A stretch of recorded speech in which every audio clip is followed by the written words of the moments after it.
These days, not only are you supposed to figure out what to do with your life, it's got to be the perfect thing. You've got to find your niche, your sweet spot, and you need to get paid well for doing it.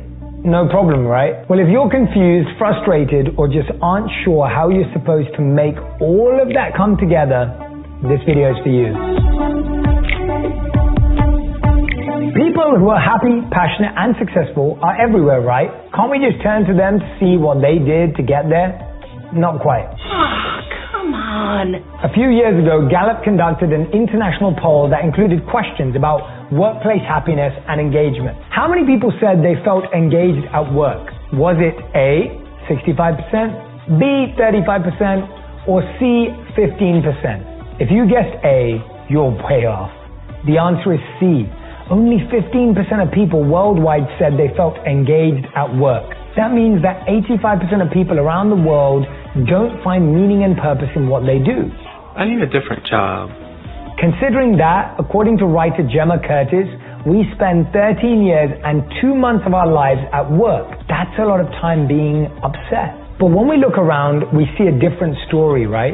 Social media posts show people pursuing their dreams and living their best lives. And news and interviews showcase entrepreneurs stumbling on that great idea, creating a company and selling it all before age 25. Yet as we just saw, the statistics don't bear this out. In Japan, a whopping 94% of survey respondents said that they're not engaged at work. It's a bit better in the US, but not much. Only 30% of workers say they're happier with their work. This is colliding with what Gallup says is an increased focus on the value of work among millennials. They want a job and a career that's dream-worthy. Keep dreaming. It was worth a shot. So in a world that's so unhappy at work, how do we make that dream come true? There's a single powerful secret I'm going to share that will help you sort it all out. There's a Zen story about 2 monks standing in the garden of the monastery watching some prayer flags waving in the distance. One monk comments, "The wind is moving." The other monk shakes his head.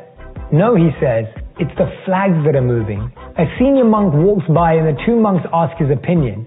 He said, "You are both wrong. It is your mind that is moving." That's the powerful secret, that in life it's actually less about what you experience and more about how you experience it that's important. The truth is actually less about what job you have and more about how you do it that shapes the quality of your life. That actually makes a lot of sense. Katrina Lake didn't know what to do after college, so she decided to work at a consulting firm. It was there that she became curious about what would happen if you married technology with clothing retail. Her initial idea flopped, but she kept exploring, going on to work for a venture capital firm, then on to business school. Finally, Lake had her big idea. She would marry personal shopping with online clothes buying. She started shopping for her friends and keeping meticulous data about what they liked and didn't and why. Business plan and spreadsheets in hand, she began to search for funding and was turned down by more than 50 different venture capitalists. That didn't stop her though.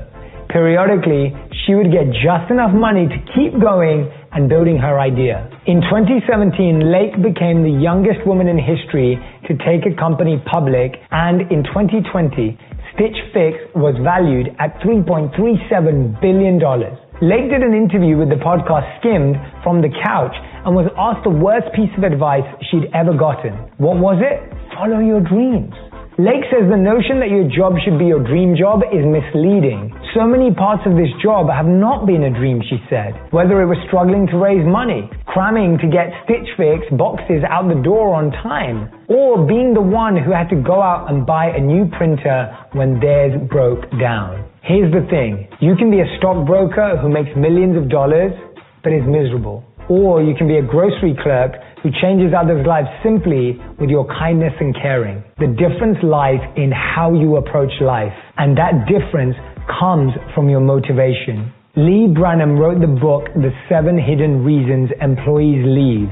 She said that 89% of bosses think employees quit because they want more money. What do you think the actual percentage was? Quiz time. Was it A, 70%, B, 38%, C, 12%? The answer is C. Only 12% of employees left because of the money. According to data from PayScale, 27% of people surveyed left for an opportunity to do something more meaningful and 17% for more responsibility. And those speak to something called intrinsic motivation. Social scientist Tim Kasser studies values and goals, including two types of motivation: extrinsic, such as for money, image, or status, and intrinsic, such as for personal growth, close relationships, and making the world a better place. He and his colleagues have consistently found that people who place a high value on extrinsic versus intrinsic goals are less happy and report lower levels of satisfaction with life, along with higher levels of anxiety and depression.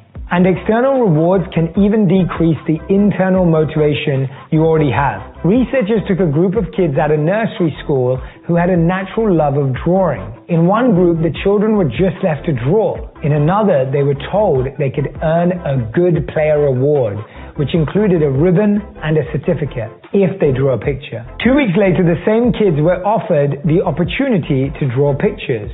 Those who were allowed to just draw showed the same high level of interest in drawing the second time around. But those who were told they could earn a reward by drawing a picture the first time around were half as likely to want to draw another picture. What's in it for me?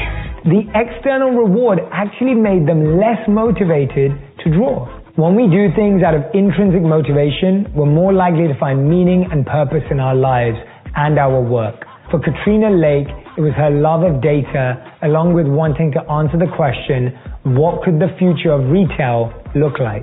Here are 3 ways to connect with your intrinsic motivation. First, live for who you want to become. Create a vision of who you want to be in 5 years. In that vision of yourself, list out 5 ways you're feeling about your life and your work and your relationships. Are you excited, joyful, satisfied, fulfilled, driven, confident? Be as specific as possible. Now, for the next week, every time you make a choice, ask yourself if that choice will bring you closer to or take you further away from that vision of yourself in 5 years. Do you want to play a video game or read a book? Do you want to watch a movie or have a conversation? Do you want to take a class or waste time scrolling on social media? Hey, there's nothing wrong with any of the things I said. I love them all.